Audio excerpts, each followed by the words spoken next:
perekonomian Malaysia mengalami percepatan tertinggi dalam 1 tahun. Menurut perhitungan awal Departemen Statistik Malaysia pada Jumat tanggal 19 April tahun 2024, produk domestik bruto Malaysia telah meningkat sebesar 3,9% pada periode Januari sampai Maret 2024 jika dibandingkan tahun lalu.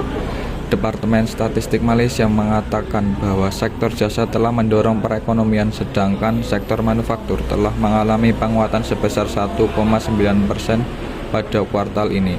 Setelah mengalami kontraksi pada 3 bulan sebelumnya, sementara pemerintah Malaysia dalam pernyataannya terpisah mengatakan bahwa surplus perdagangan mengalami peningkatan sebesar 12,8 miliar ringgit atau sekitar 43,6 triliun rupiah pada Maret tahun 2024. Data pertumbuhan tersebut kemudian menunjukkan bahwa perekonomian Malaysia telah kembali memperoleh momentum. Malaysia yang bergantung pada perdagangan juga siap untuk mendapatkan keuntungan jika mitra dagang terbesarnya China. Menurut Kementerian Perdagangan dan Industri Internasional, pada Maret 2024, pengiriman barang ke luar negeri juga menurun sebesar 0,8% dari tahun sebelumnya. Lalu, critical thinking atas isu yang tadi dibahas, yaitu pertama, ekonomi Malaysia masih sangat bergantung pada perdagangan, terutama dengan China. Fluktuasi permintaan global, terutama dari China, dapat berdampak signifikan terhadap pertumbuhan ekonomi Malaysia. Selanjutnya ada problemnya, yaitu perlambatan ekonomi global dan perang dagang dapat memberikan tekanan pada ekspor Malaysia.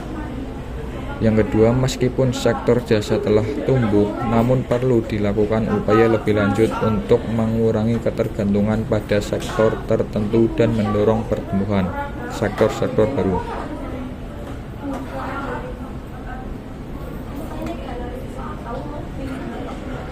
Komparasi atas isu selanjutnya, yaitu pertumbuhan ekonomi Malaysia perlu dibandingkan dengan negara-negara tetangga di ASEAN untuk melihat posisi kompetitifnya.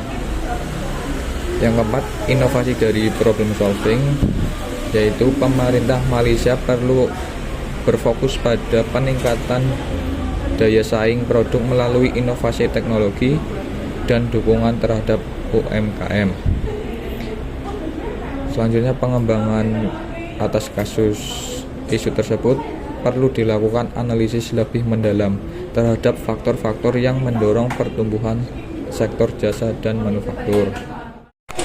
Pengadilan Malaysia telah memerintahkan pemerintah untuk mengembalikan puluhan jam tangan Swatch yang disita oleh pihak berwenang karena desainnya merayakan kebanggaan LGBTQ.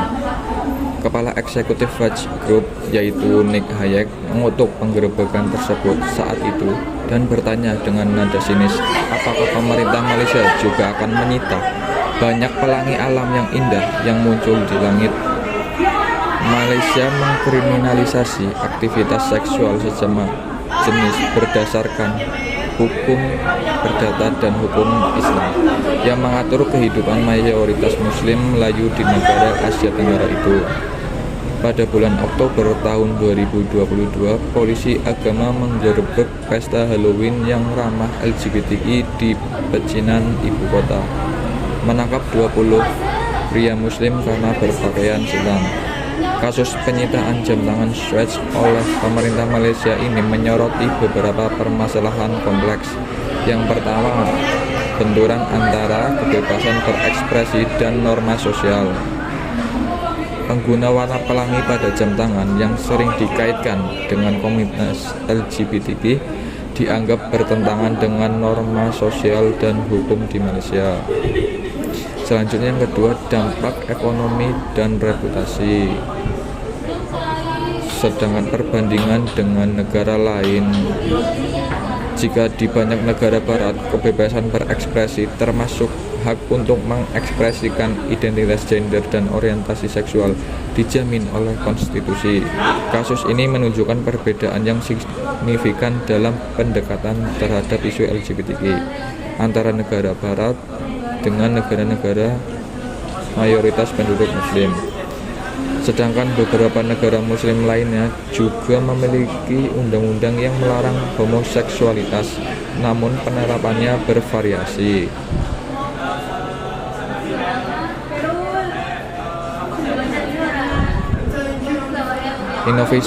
Inovasi dalam problem solving atas isu tersebut yaitu yang pertama, perlu adanya dialog yang lebih terbuka antara kelompok agama, pemerintah, dan komunitas LGBTQ untuk mencari solusi yang saling menghormati.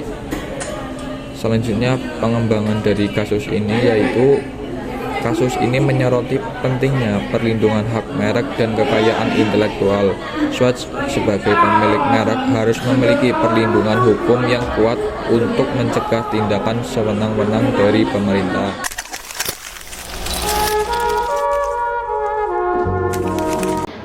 Peran Malaysia dalam mengembangkan keuangan syariah.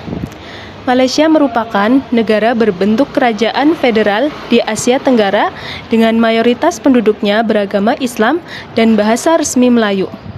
Kebangkitan Islam di Malaysia semakin terlihat sejak tahun 1970, mencakup aspek ekonomi, agama, budaya yang memperkuat solidaritas Melayu Islam dan menjadi kekuatan ideologi serta politik yang signifikan.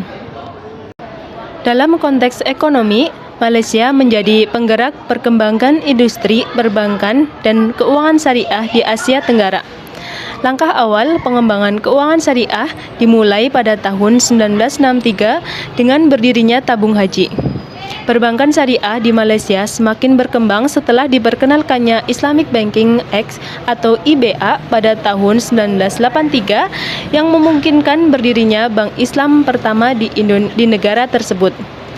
Malaysia memperkenalkan berbagai kebijakan untuk memperluas perbankan syariah, termasuk membuka kesempatan bagi bank asing dan bank konvensional melalui skema subsidiari dan Islamic Window. Undang-Undang Bavia 1989 dan IFSA 2013 menjadi dasar hukum penting yang mengatur operasi lembaga keuangan syariah. Saat ini, perbankan syariah di Malaysia menguasai sekitar 26% dari total aset perbankan nasional, menjadikannya negara dengan perkembangan perbankan syariah tercepat di ASEAN.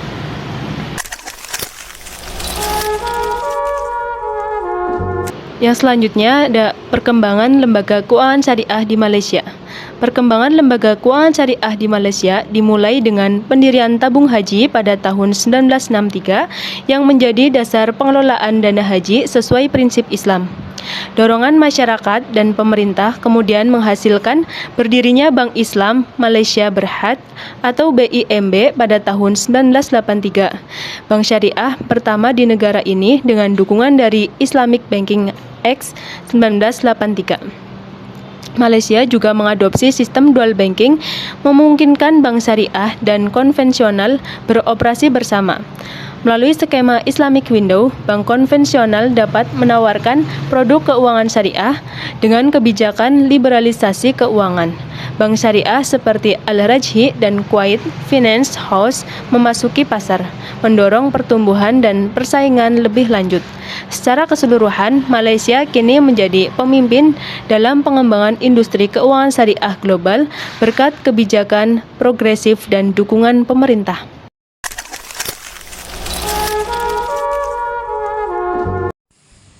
Legal formal keuangan syariah di Malaysia. Malaysia punya aturan yang sangat jelas untuk mengatur keuangan syariah. Negara Malaysia ini ingin memastikan bahwa semua kegiatan perbankan dan keuangan yang mengatasnamakan Islam itu benar-benar sesuai dengan ajaran Islam. Hal penting yang perlu kita ketahui, Bank Sentral Malaysia atau BNM adalah lembaga pemerintah yang bertugas mengawasi semua bank dan lembaga keuangan di Malaysia, termasuk yang berbasis syariah. BNM membuat aturan main dan memastikan semua bank syariah mematuhi aturan tersebut. Ada banyak undang-undang yang mengatur perbankan syariah, seperti Islamic Banking Act atau IBA dan Banking and Financial Institution Act atau BAFIA. Undang-undang ini mengatur bagaimana bank syariah didirikan, produk apa saja yang boleh mereka tawarkan, dan bagaimana mereka harus beroperasi. Selain perbankan, asuransi syariah atau disebut dengan takaful juga diatur oleh undang-undang khusus. Kita ketahui, takaful adalah bentuk asuransi yang sesuai dengan prinsip Islam, di mana peserta saling membantu jika ada yang mengalami musibah. Ada dewan khusus yang bertugas memberikan nasihat tentang hal-hal yang berkaitan dengan syariah dalam industri keuangan. Dewan ini membantu memastikan bahwa semua produk dan layanan keuangan syariah itu benar-benar sesuai dengan ajaran Islam. Nah, kenapa ada aturan ini penting? Aturan yang ketat ini penting untuk menjaga keamanan uang agar uang nasabah aman dan tidak digunakan untuk hal-hal yang bertentangan dengan syariah. Yang kedua, yaitu memperkuat kepercayaan agar masyarakat muslim lebih percaya dan nyaman menggunakan produk-produk keuangan syariah. Dan yang terakhir itu mendorong pertumbuhan dengan adanya aturan yang jelas. Industri keuangan syariah di Malaysia bisa tumbuh dengan sehat dan berkelanjutan. Malaysia telah membangun sistem keuangan syariah yang kuat dan terpercaya. Nah, hal ini itu membuat Malaysia menjadi salah satu contoh yang baik bagi negara yang lain yang ingin mengembangkan sektor keuangan syariah.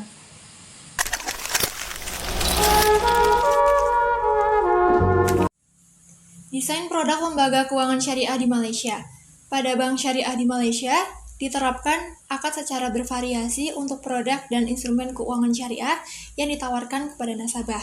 Nah, akad-akad tersebut itu meliputi akad-akad untuk pendanaan, ada jasa kartu, pembiayaan perdagangan, dan ada banking service, jasa perbankan. Nah, yang pertama itu ada pendanaan. Pendanaan itu ada wadiah sama mudorobah. Yang kedua ada pembiayaan, ada murobahah, bai bisaman ajil, ada ijaroh tumabai, variable rate, ijaroh kafalah, wakalah, bai al-innah, bai al-dain, dan istisna. Yang ketiga itu ada jasa perbankan, kod hasan, bai bisaman ajil, bai al-innah, dan ujar. Dan instrumen keuangan syariah yaitu ada bai al-innah, bai bisaman ajil, murobahah, mudorobah, dan ujar. Nah, pada prinsipnya terdapat kemiripan dalam desain produk perbankan syariah di Indonesia dengan Malaysia, namun ada beberapa akad khusus yang digunakan perbankan syariah di Malaysia, yaitu akad berpola jual beli, yaitu bai al-innah, bai al-dain, dan bai bisaman ajil, serta akad berpola sewa, yaitu variable rate ijaroh. Nah, yaitu bai al-innah adalah akad jual beli ketika penjual menjual asetnya kepada pembeli dengan janji untuk dibeli kembali dengan pihak yang sama. Nah, bai al-innah ini adalah penjualan tunai, dilanjutkan dengan pembelian kembali dengan tangguh. Yang kedua ada bai al-dain, akad jual beli ketika yang diperjualbelikan adalah dain atau hutang. Nah, pada tanggal 21 Agustus 1996, Dewan Syariah Nasional Malaysia secara aklamasi menyetujui untuk menerima prinsip bai al-dain, yaitu perdagangan hutang sebagai salah satu konsep untuk mengembangkan instrumen-instrumen pasar modal syariah. Nah, yang ketiga ada bai bisaman ajil, yaitu akad jual beli murobahah ketika pembayaran itu dilakukan secara tangguh dan dicicil dalam jangka waktu panjang sehingga disebut juga kredit jual beli pasar modal syariah.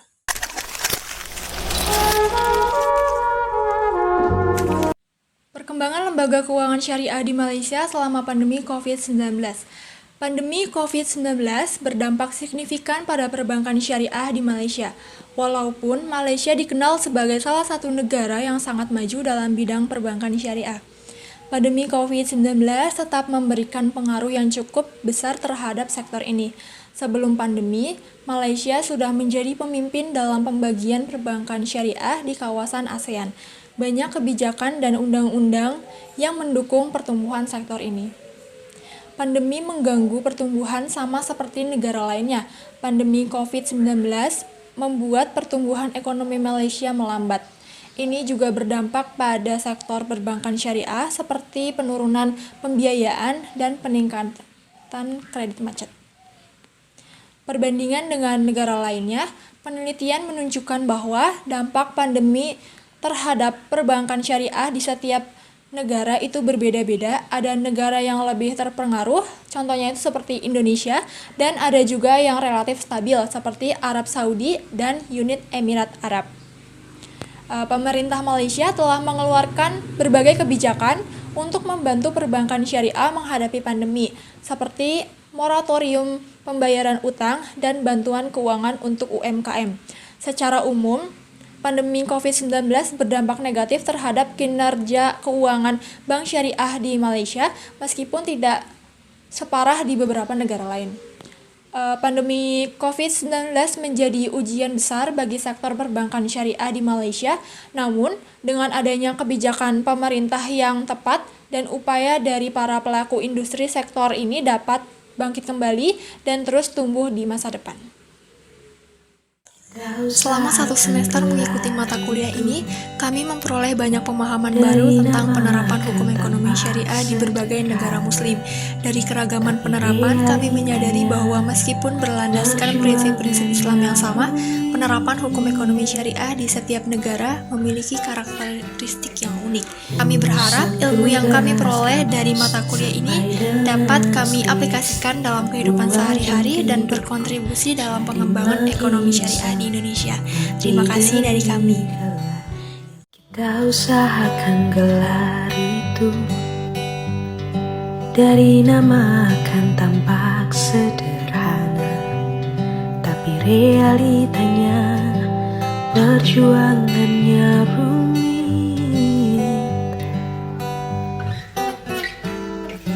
Urusan tugas kampus sampai dengan skripsi buat jam tidurku jadi makin.